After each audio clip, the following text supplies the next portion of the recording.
La noche la había dejado sin hogar, y el amanecer la encontró temblando sobre la madera fría del embarcadero de Dusty Creek. Annie Whitfield había corrido hasta quedarse sin aliento, con los zapatos llenos de barro y la falda pegada al muslo por la humedad de la madrugada. Había dejado detrás un cuarto estrecho, un juramento roto y el rumor cruel de una subasta. Él la había visto antes de que ella supiera que alguien la miraba, la figura recortada contra la pálida línea del río, un hombre de sombrero ancho y chaqueta gastada, sosteniendo las riendas como si también cargara con algo que no podía dejar caer. Ellie Brennan no dijo una palabra al principio. Se acercó con pasos medidos, el cuero de las botas crujiendo sobre las tablas. La miró desde la sombra de su sombrero, no había compasión teatral en su rostro, ni melodrama, solo reconocimiento. Él había visto muchas maneras en que las cosas se rompían en la frontera, casas que ardían, cosechas que fallaban, hombres que cruzaban la línea de la vergüenza. No había venido a hacer lecciones. Simplemente, levantó la mano y señaló hacia el camino que llevaba a su rancho, una banda de colinas y alcornoques a media hora del pueblo. «Ven», dijo por fin, grave y breve. «Si te quedas allí, la gente te hará más daño». Annie no respondió. Tenía las manos apretadas alrededor de un pequeño fajo de ropa, como si fuese un tesoro. Sus ojos, grandes y oscuros, parpadeaban con la luz del alba hasta que, por fuerza, la decisión se hizo en su cara. Se levantó, tambaleó y se apoyó en la silla vieja de un carromato que nadie había ocupado en la noche. No hubo súplica en sus labios, solo un movimiento cansado de aceptación. Subió al coche como quien sube a un barco para atravesar un río helado. El viaje al rancho fue silencioso. El sendero levantaba polvo que flotaba en rayos de sol. El aire olía a hojarasca y a madera caliente. Ella miraba de reojo a Ellie, estudiando la manera en que él sostenía las riendas, la curva de su mandíbula. Tras días de exposición a la burla, a la sensación de haberse convertido en mercancía defectuosa, la novia sobrante, habían dicho, la falta de palabras era un alivio y una trampa a la vez. No quería que nadie hablara por ella. Tampoco sabía si podía hablar. Cuando llegaron, Ellie la condujo por un estrecho pasillo de cedro que olía a limpio. La habitación que le ofreció era pequeña y sencilla. Una cama, una mesa de madera, una ventana con vista a los corrales. En la puerta había un cerrojo, no uno ostentoso, sino un simple pestillo de hierro que cerraba por dentro. Para Annie, ese cerrojo fue más real que 10 promesas. Lo pasó con la yema del dedo, como confirmando que la madera y el hierro obedecían a la ley de su propia voluntad. Ellie dejó sobre la mesa un plato de avena tibia y un pedazo de pan. Habló poco, le dijo que parecía cansada, que el rancho necesitaba manos y que si quería quedarse, no le sería requerido nada más que trabajar y no marcharse al amanecer. Sus palabras eran directas, no hubo intento de halago.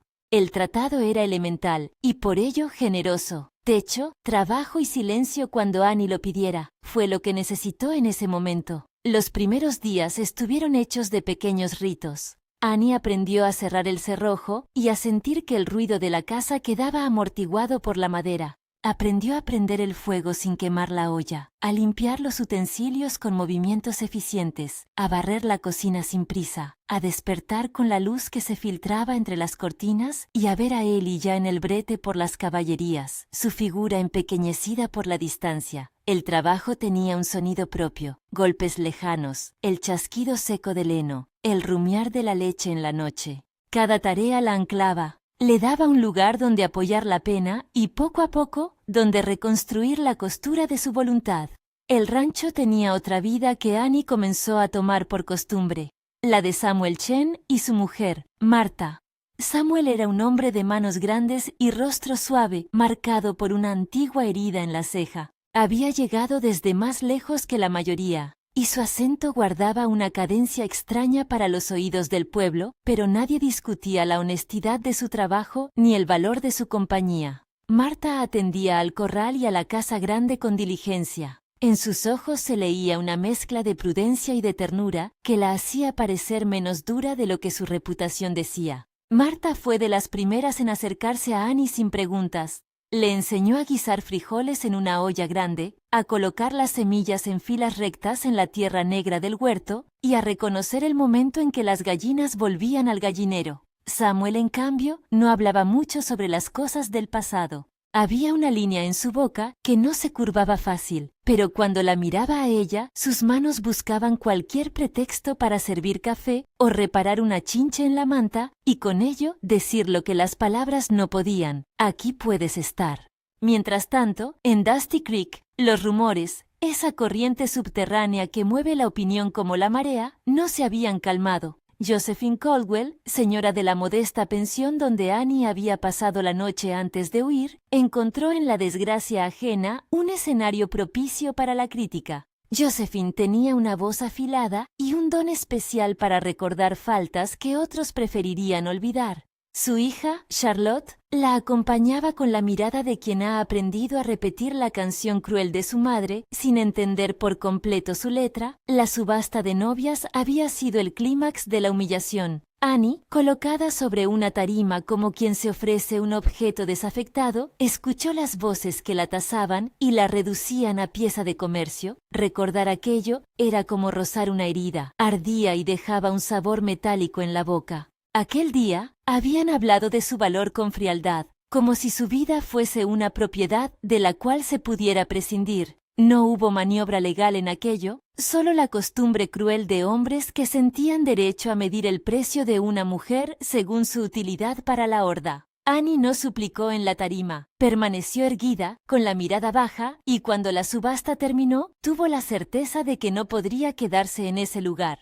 Huyó en la noche siguiente, con el polvo pegado a los tobillos y el rumor de risas marcando el camino. Ellie conocía la historia a medias por los murmullos del pueblo, pero no preguntó por todo. No necesitaba hacerlo para ver que algo en Annie estaba intacto. Su manera de tomar un cubo, de colocar las semillas, de fregar el caldero con cuidado. La dignidad no siempre se muestra en palabras. A veces se revela en la firmeza con que una persona hace lo cotidiano. Él respetó eso. No la rescató con un gesto heroico, la dejó reclamar su espacio con su propio paso. Conforme pasaban las semanas, la convivencia entre ellos se fue pareciendo a la de dos personas que comparten una barca en mar movido. No siempre conversaban, pero cuando lo hacían, cada frase tenía peso. Ellie hablaba de Miriam, su mujer, con contención. La nombraba en momentos donde la nostalgia no pesaba demasiado. Una foto en la repisa, una lanza seca que había tallado una vez. Detrás de su voz grave se intuía un duelo que no cabía en una sola palabra. En su silencio, Annie encontró un espejo, no de su pérdida, sino del modo en que el dolor podía habitar el cuerpo sin consumirlo.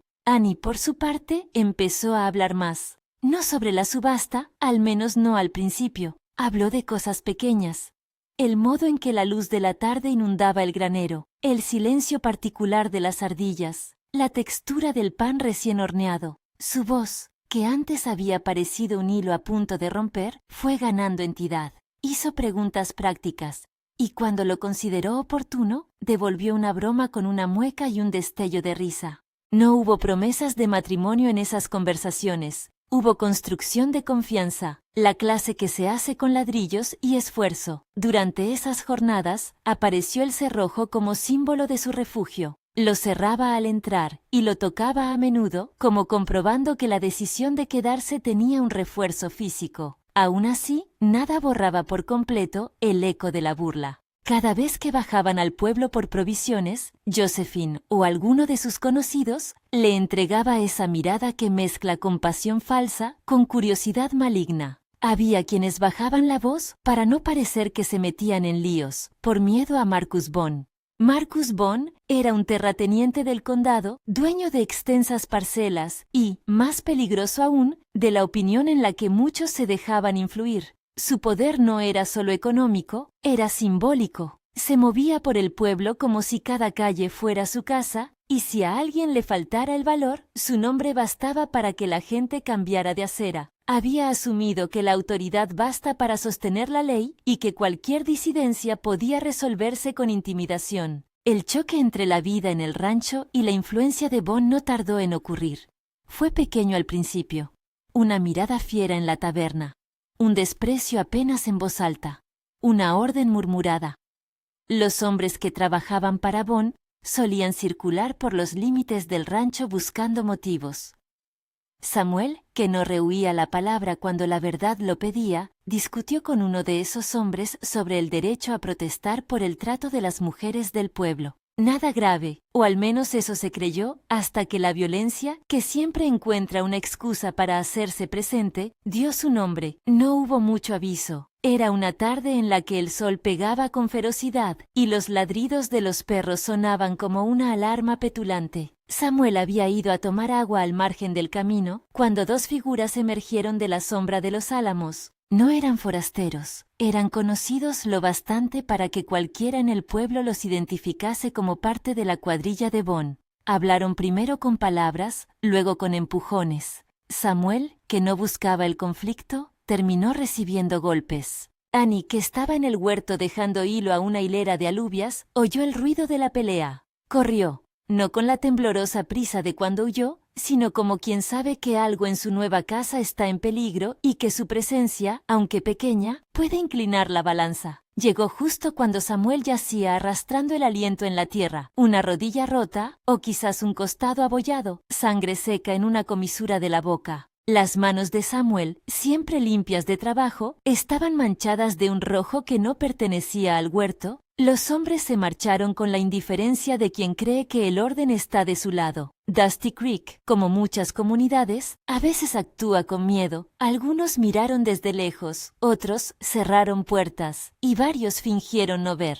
Josephine, por ejemplo, asomó la cabeza a la ventana de su pensión y volvió a negar con la misma facilidad con que antes había condenado a Annie. Algunas cosas son más cómodas si se mantienen tal y como uno las piensa. Eli llegó con la furia que se hace concreta en pasos rápidos y palabras cortas. No gritó ni blasfemó. Tomó a Samuel en brazos, lo cargó hasta el cobertizo y cerró la puerta como quien intenta contener un fuego en su origen. Llamó a Marta con la voz apelando a lo que fue un pasado de seguridad. Había que vendar, echar agua, detener la hemorragia. Sus manos se movían con eficiencia, pero en sus ojos hubo un brillo que no tenía nada de práctico, la furia ante la injusticia. ¿Quiénes eran?, preguntó, bajo, sin resentimiento delatado, sino con una calma que prometía actuar. Samuel intentó hablar, pero el dolor le cortó la frase. Señaló con la barbilla una dirección, apenas. Dejó escapar los nombres de dos hombres y, por último, apenas murmuró el apellido que templaría el miedo de todos en el pueblo: Bon. La noticia corrió como una chispa. En el porche del granero, mientras Marta aplicaba ungüento y Eli sujetaba la lana, Annie apretó el cerrojo hasta que la uña le dolió. No porque desease escapar, sino para sentir que algo en su vida tenía un borde firme. La sangre en las manos de Samuel le quedó como una marca en la memoria. No era solo una mancha física, era la advertencia de que el poder podía golpear sin ceremonias. Esa noche, el rancho estuvo más tenso que de costumbre. Eli fue hasta el pueblo, caminó bajo las farolas con la solidez de quien va a pedir razón a una autoridad que debería escuchar. Fue a ver al sheriff Ford. Ford era un hombre de leyes con más hábito que músculo. Su brújula moral se orientaba, a menudo, hacia la estabilidad por encima de la verdad. Escuchó a Eli con una mezcla de voluntad y cálculo. Tomó nota, habló de pasos formales, dijo que investigaría. Pero la promesa de Ford olía a lentitud, y la lentitud en el condado a menudo compensa la violencia con tiempo. Annie, sin embargo, no quiso quedarse en el silencio de adentro. Había aprendido a reparar cosas y a remendar ropas, pero también había aprendido a poner en voz aquello que sorprendía a la gente cuando salía de su boca: verdad. Esa noche, supo que no iba a conformarse con la espera que alargaba las heridas. No por heroísmo, no era su estilo, sino porque la experiencia de haber sido tratada como sobras le había enseñado que la inacción es una forma de sentencia. Se acercó a Samuel con una ternura que no era lábil. Sus manos, al tocar la frente febril, se cubrieron de un sudor ajeno, y por un instante dejó ver que dentro de su quietud había una llama. No buscó confrontación con Bon. Por ahora, su decisión fue otra: aprender los nombres de los hombres que habían atacado, recoger pruebas, no dejar que la historia se contase solo desde la versión que espantaba a los buenos con el rumor del poder. «Si vas a luchar», le dijo a Eli, con la voz más firme de lo que había sido semanas antes, «no lo hagas por mí, hazlo por Samuel, hazlo porque no sigan creyendo que tienen derecho». Eli asintió, y en su gesto hubo una concesión. Aceptaba que la determinación de Annie le pertenecía. Era extraño, pensó él, ver cómo una mujer que había sido puesta a la venta por la bajeza de otros se convertía en quien marcaba el ritmo de la respuesta. Tal vez había, en eso, una justicia más radical que la ley, la que brota cuando quien sufre decide nombrar su dolor. A la madrugada siguiente, el ruido de una rueda inesperada quebró el sueño. Habían pasado varias horas desde los vendajes y las vigilias. Samuel estaba dormido, respirando a intervalos. La luz de la luna ofrecía un espejo pálido sobre la cocina cuando un grito apagado recorrió el exterior. Alguien había golpeado la puerta principal con furia. Annie se levantó antes que nadie. Su corazón latía con la misma extrañeza que aquella noche en la que había huido, no por miedo a marcharse, sino por la convicción de no dejar que la violencia volviera a entrar sin respuesta. Abrió la puerta. En la distancia, la sombra de un caballo esperaba su orden. Un mensajero del pueblo, con los ojos enrojecidos y la voz temblando, traía noticias que olían a pólvora. Unos hombres, le dijeron, habían vuelto a mirar con apetito los corrales y habían amenazado a quienes defendían su tierra. La amenaza no fue verbal esta vez.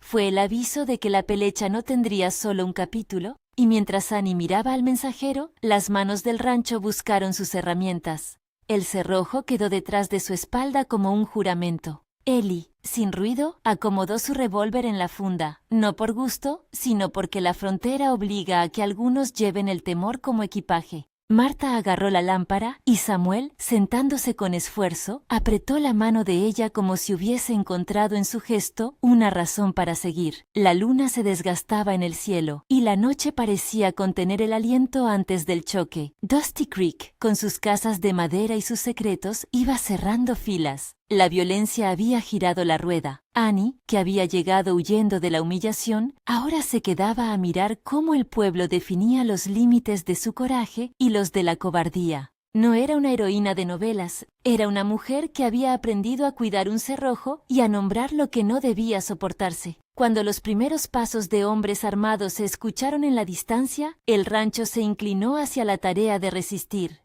Nadie gritó consignas, nadie prometió venganzas grandilocuentes. Había un pacto más simple, el de cuidar lo propio y a los suyos, y el de no permitir que la historia de una mujer fuese reducción para que los poderosos se sintieran más grandes. En la penumbra anterior al amanecer, Annie sostuvo el mango de la puerta y por primera vez desde que había huido, miró al pueblo con el cuerpo entero. Sabía que el día no sería fácil. Sabía que la herida de Samuel podía abrirse de nuevo. Sabía que Marcus Bond no aguardaría sin actuar. Pero también sabía algo que antes no sabía. No estaba sola en su decisión. Motivos de polvo y madera se confabularon. Un caballo relinchó. En la distancia, una figura con sombrero se acercó a trote contenido. No todas las historias tienen gestos grandes. Muchas se sostienen en la suma de pasos pequeños y de manos que no se doblan. Y entonces, como si las cosas quisieran declararse, uno de los hombres se adelantó demasiado, con prepotencia en la mirada. Samuel, que había apoyado la espalda en el poste del corral, hizo un ademán para impedir que la violencia se encendiera. La respuesta fue una bofetada. Samuel cayó, más por la sorpresa que por la fuerza, y un crujido sordo cruzó el aire. La sangre, que siempre tiene cara de urgencia, tiñó el polvo. Annie gritó. No fue un grito teatral, fue el sonido de quien se niega a que el silencio cubra lo que está pasando. Corrió, y cuando llegó, encontró a Samuel en el suelo, la mano temblando y la mirada ya no de quien soporta, sino de quien resiste. Sus dedos, antes negros por la tierra, se abrían manchados. Marta, con el delantal enrollado en los puños, intentó sostenerlo. Ellie, con el rostro endurecido, se clavó en el punto donde la injusticia se había hecho carne. La pelea que siguió fue breve y cruda. No hubo gloria. Hombres intercambiaron forcejeos. Uno cayó, otro rodó sobre su costado. Las tablas del porche se llenaron de pisadas, de gestos que quizás se arrepentirían, de nombres que no siempre merecían ser pronunciados. Y luego los hombres de Bond se apartaron, quizá por desdén, quizá porque calcularon que no valía la pena quemar más combustible en ese fuego. Se marcharon. Dusty Creek volvió a su respiración habitual, pero ya con un olor distinto, la sangre en el polvo y la certeza de que el conflicto no se cerraría con el ruido de unos golpes. Annie se inclinó sobre Samuel, con las manos temblando pero firmes. La sangre entre sus dedos era la prueba tangible de la línea que habían cruzado. No había melodrama ni rescate de cuento, solo la urgencia de curar. Su voz, al dar instrucciones, sonó más fuerte que las palabras que Josephine había dicho en la plaza. Era la voz de alguien que ha decidido nombrar su propia condición y la de los suyos. Cuando llegó la madrugada real, con su luz más limpia y menos compasiva, el rancho sabía que la jornada de esa semana llevaría la marca de esa violencia. Había que actuar con cabeza, no con furia. Ellie miró a Annie y en sus ojos se encendió una pregunta silenciosa. ¿Qué harían ahora? La respuesta aún no estaba escrita, pero la primera página se había rasgado. La calma fingida de Dusty Creek ya no sería igual. La humillación que había empujado a Annie fuera de su casa se había topado con la justicia silente de los que se niegan a dejarse pisar.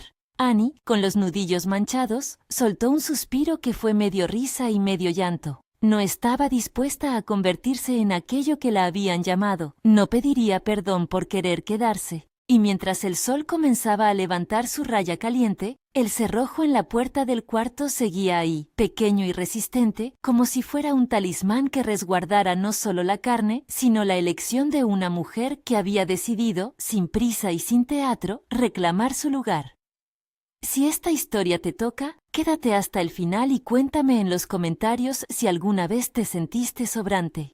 La plaza del pueblo olía a polvo viejo y a chapa caliente. Cuando Ellie llegó con las confesiones en la manga, 2 nombres escritos en una hoja arrugada que había recogido tras una noche de preguntas en tabernas y corrales, la gente ya se había reunido en la puerta del salón. Las voces circulaban en círculos. ¿Quién había visto? ¿Quién había oído? ¿Quién prefería olvidar? Ellie no buscó aplausos ni aprobaciones. Puso la hoja sobre la mesa del despacho del sheriff Ford y la dejó hablando por sí misma. Ford la examinó, frunció el entrecejo y pidió que le trajeran a los hombres. Eso, más que la firma suya, significaba una grieta en el caparazón que Bond había tejido alrededor del pueblo. Si la ley quería hacer algo, tendría que hacerlo con hechos. Y los hechos, a veces, son personas que se arrepienten o que no saben sostener la mentira por más tiempo. Mientras el sheriff hacía sus trámites, la noticia del viaje de Ellie circuló por las calles como un olor nuevo. Josephine Caldwell se colocó en la puerta de su pensión con las manos bien juntas, como si rezara una fórmula que la protegiera del escándalo. Charlotte, que antes repetía la canción de maledicencia de su madre por simple costumbre, miraba ahora con los ojos más abiertos de curiosidad que de crueldad. En el mercado, algunos comerciantes cambiaron de acera. Otros, más prudentes, dijeron sin querer ofender que esperaran para opinar. Annie no fue al pueblo. Se quedó en la cocina del rancho, con una taza fría de café entre las manos, mirando cómo la luz atravesaba las vetas de la mesa. Tenía la sensación de que, si corría, se quedaría sin voz otra vez. Si salía, sería arrastrada por el rumor y transformada en algo que no elegía ser. Pero su silencio esa mañana no era sumisión, era movimiento en otra dirección. Guardar fuerzas para nombrar lo que debía ser nombrado. Samuel dormía un sueño inquieto. Sus dedos apretaban la manta con el gesto de quien teme despertarse a perder lo poco que tuvo. Marta se movía con la calma de quien antes de hablar ya ha hecho los gestos de la caricia. Todo el rancho parecía contener la respiración. El cerrojo de la puerta del cuarto de Annie, al girar la yema del dedo, le daba a ella la sensación, todavía pequeña, de una decisión que no había vuelto a arrancarle nadie. Las horas pasaron pesadas. Cuando Ellie regresó, lo hizo con un paso cubierto de gravedad. No traía júbilo, traía el peso de lo que se esperaba de él. Actuar con la prudencia de los que han conocido la ley y la costumbre, y la rabia pulida de quien ve la injusticia en carne viva. Trajeron a los hombres, dijo Ellie, despacio, con las palabras medidas que usaba siempre. Dijeron sus nombres y confesaron. Ford los tiene en custodia.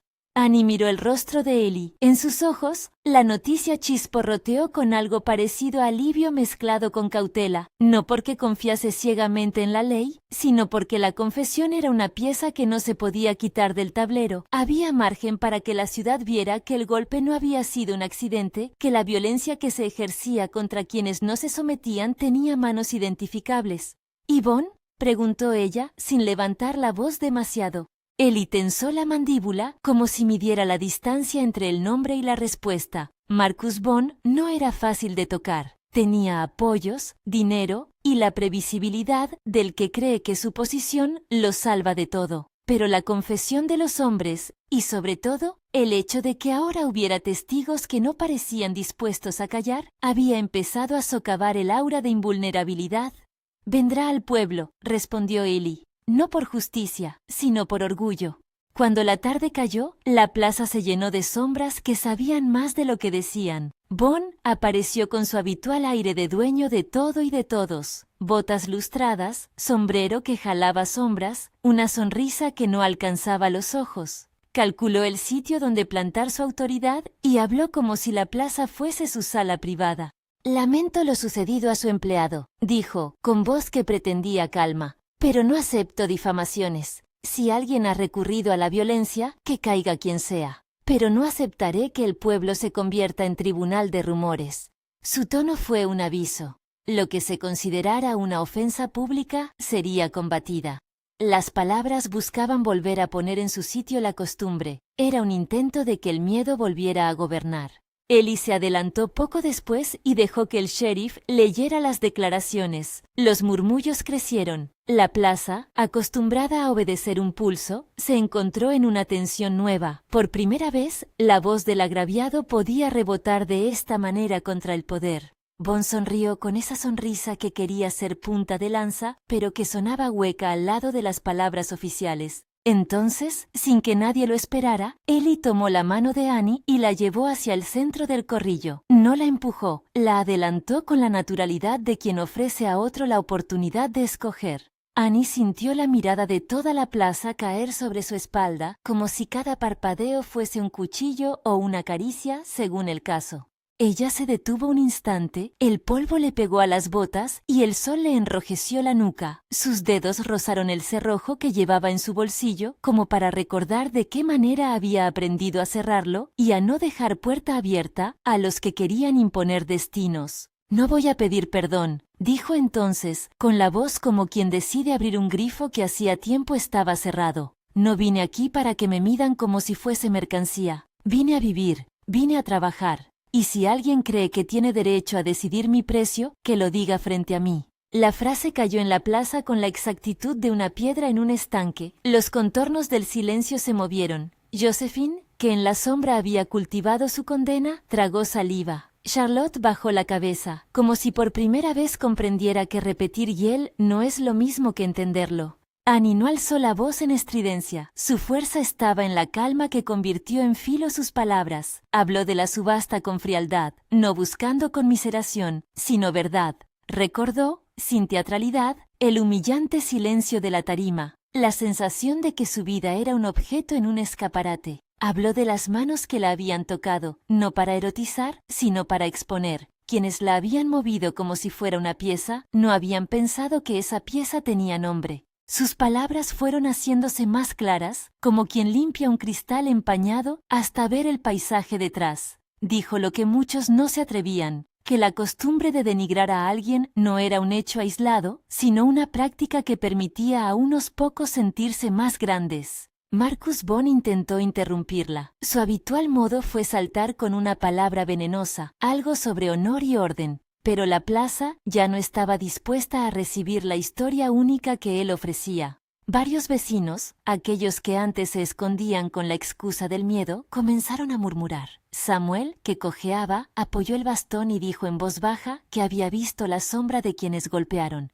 Marta, junto a él, afirmó que no se iba a quedar callada sobre lo que había sentido al ver a su marido vuelto a la tierra enrojecida. La confesión de los dos hombres, rubricada por sus firmas y por la evidencia física que mostraba el cuerpo de Samuel, fue una cuerda que tensionó la escena hasta el punto de ruptura. Ford anunció que se abriría un sumario y que esos hombres responderían por sus hechos. No era una victoria completa. La justicia siempre llega tarde y con matices. Pero la decisión del sheriff, junto a la declaración pública de Annie, creó una fisura que dejó ver otra realidad posible, la del pueblo que no se deja gobernar por un único miedo. Bond palideció en su soberbia.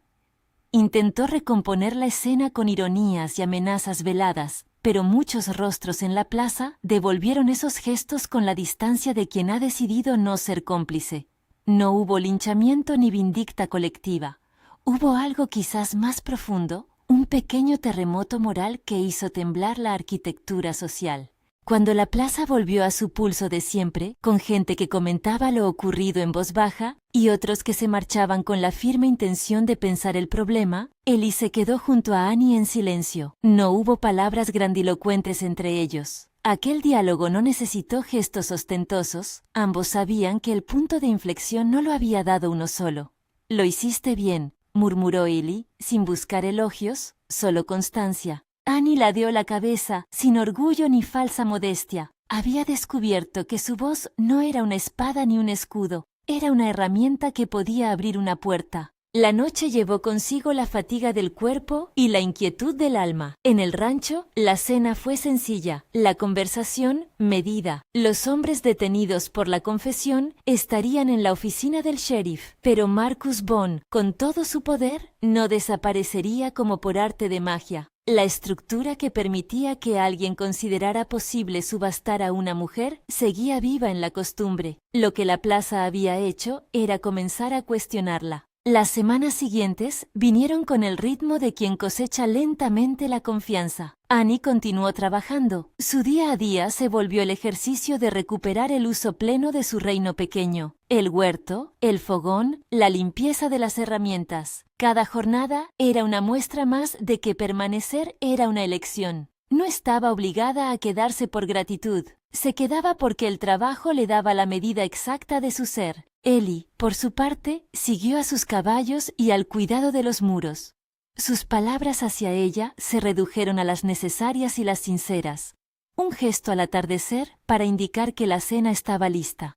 Una manta arrojada sobre los hombros cuando la brisa cortaba la noche. Entre ellos se construyó una forma nueva de lenguaje, silencios que no eran huecos, miradas que decían más que las promesas. La vida del rancho, sin embargo, no estuvo exenta de tensiones. Había miradas que persistían y encuentros en la taberna donde se cuchicheaba que la mujer había sido demasiado atrevida. Josephine continuó sus sutilezas. Una frase aquí, una mirada allá. Pero la comunidad había mudado un poco, ya no se hablaba con esa certeza de antes. Algunos vecinos que aplaudían la tradición antes, ahora miraban con distancia. Otros, quizá por miedo, preferían el silencio. La suma de esos gestos fue lenta y firme, debilitando la autoridad incuestionable de Bond. Una tarde, mientras Annie rellenaba un saco de semillas en el cobertizo, Charlotte apareció sola por el sendero. La chica había crecido en el eco de su madre, pero la curiosidad, que a cierta edad no distingue aún entre crueldad y conciencia, la llevó hacia el rancho. Se quedó unos pasos, sin atreverse a avanzar. Annie la miró, se quitó el guante y dejó el saco a un lado. No ofreció sermones, ofreció una taza de agua. Quería, balbuceó Charlotte mirando el polvo de sus botas. Mi madre dice muchas cosas, no sé por qué. Annie sonrió, no con condescendencia, sino con la calma que regala la experiencia ganada. Ella había sido juzgada sin ser oída, sabía lo que era repetir fórmulas aprendidas. Mi madre también decía cosas, contestó Annie con voz baja. No siempre lo que dicen las madres es verdad. Lo importante es que cada uno decida luego qué creer. Charlotte asintió despacio. En sus ojos había una mezcla de vergüenza y alivio, como si la posibilidad de no repetir la canción fuese un peso que le quitaban sin pedir permiso. No era una conversión dramática, era una puerta entreabierta. Annie, con gestos pequeños, tendió a la chica otra cosa más que agua, la posibilidad de elegir. El tiempo siguió curando, a su modo. Los hombres que habían golpeado a Samuel fueron juzgados en un proceso que no borró la bofetada ni la sangre, pero que, al menos, les puso nombre y una consecuencia. Marcus Bond, aunque mantuvo su riqueza, vio menguar su influencia en algunos círculos. No fue justicia perfecta. La ley, en muchos casos, se queda corta, pero aquella cadena de actas y testigos dejó una huella. Lo más importante, quizá, fue el gesto final de la comunidad. Pequeñas reparaciones, una cesta con provisiones dejada en la puerta del rancho por manos que antes hubieran dado la espalda.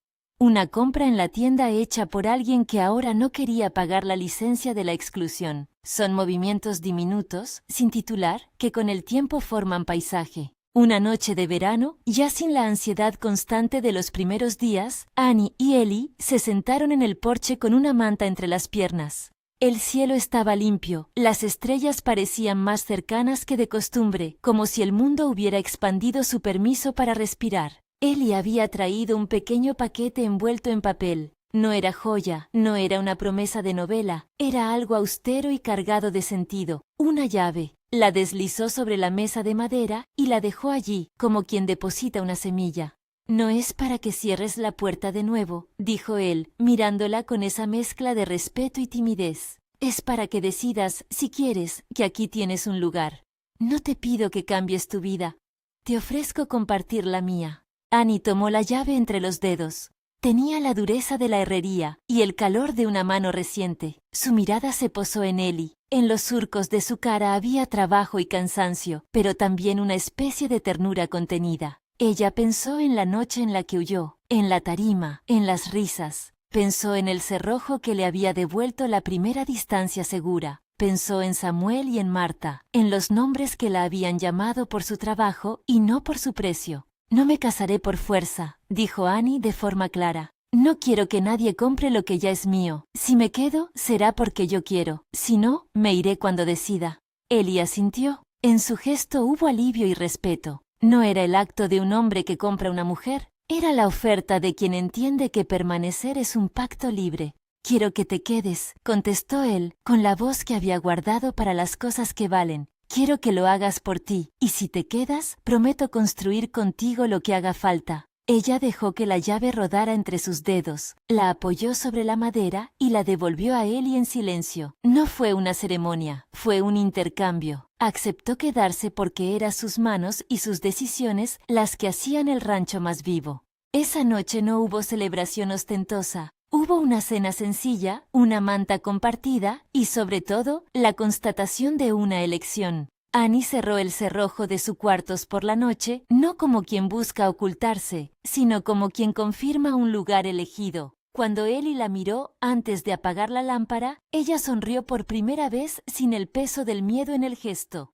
«Gracias por el cerrojo», dijo, de forma casi distraída. Ellie sonrió en respuesta y por un instante fue la sonrisa de alguien que no necesita palabras altisonantes para decir lo que siente. Entre ellos quedó la promesa implícita de cuidar lo que estaban construyendo. No era la promesa de un cuento perfecto, sino la de una vida compartida que se pagaba con trabajo, respeto y decisiones. Con el tiempo, la historia de Annie dejó de ser la de la novia sobrante en la boca del pueblo y se volvió la de una mujer que eligió quedarse y que con su voz constriñó el poder de la costumbre. No borró con ello todos los males del condado, sin embargo, hizo que algunos miraran diferente. Charlotte, años después, recordaría que una vez alguien le ofreció agua sin sermones, y Josephine, quizá, aprendería a medir sus palabras.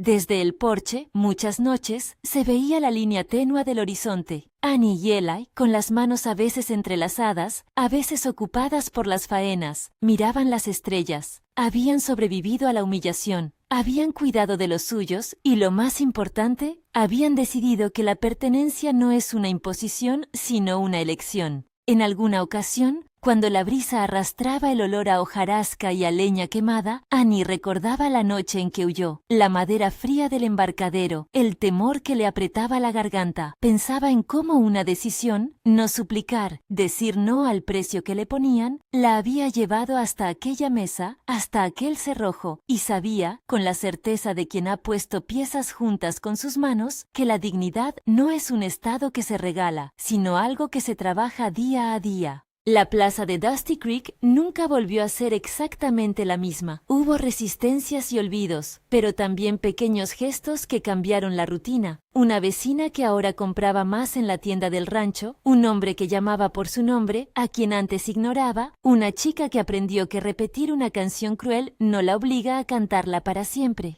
La historia de Annie no fue un milagro, fue la suma de actos cotidianos que, acumulados, transformaron un lugar. No fue la desaparición de Marcus Bond ni el final perfecto de la injusticia, pero sí fue la evidencia de que la voz propia, sostenida por la comunidad, puede abrir grietas en las costumbres más enraizadas. En las noches largas, cuando el viento traía fragmentos del río y los grillos marcaban un compás antiguo, Annie se sentaba en la puerta de su cuarto y tocaba con la yema de los dedos el cerrojo. Recordaba la mano de Eli, firme y sin prisa, que la había invitado a entrar y le había ofrecido solamente lo que siempre necesitó, un lugar donde decidir.